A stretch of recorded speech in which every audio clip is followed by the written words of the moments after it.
ప్రస్తుతం బాలకృష్ణ బాబీ దర్శకత్వంలో సినిమా చేస్తున్నాడు. భారీ budget, big casting, high technical values తో తెరకెక్కుతున్న ఈ సినిమా మీద ప్రేక్షకుల్లో భారీ అంచనాలున్నాయి. ఈ సినిమా షూటింగ్ శరవేగంగా జరుగుతుంది.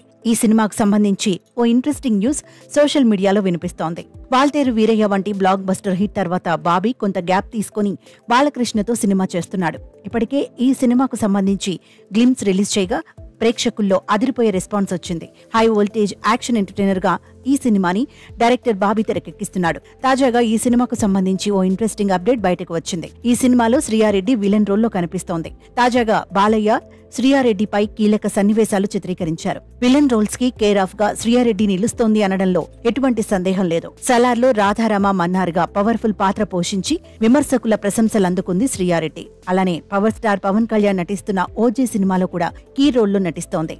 ఇన్నాళ్లు పవర్ఫుల్ విలన్లతో ఢీకొట్టిన బాలయ్య తొలిసారి లేడీ విలన్ తో తలపడనున్నారన్న వార్త వినగానే సినిమాపై అభిమానుల్లో ఆసక్తి బాగా రెట్టింపైంది. ఇక ఈ సినిమా రిలీజ్ డేట్ అతి త్వరలోనే నిర్మాతలు ప్రకటించనున్నారని తెలుస్తోంది. ఫైనల్ గా బాలయ్య 109 సినిమాలో విలన్ రోల్లో శ్రీయారెడ్డి నటిస్తుందనే అప్డేట్ బయటకు రావడంతో బాలయ్య ఫ్యాన్స్ పండుగ చేసుకుంటున్నారు.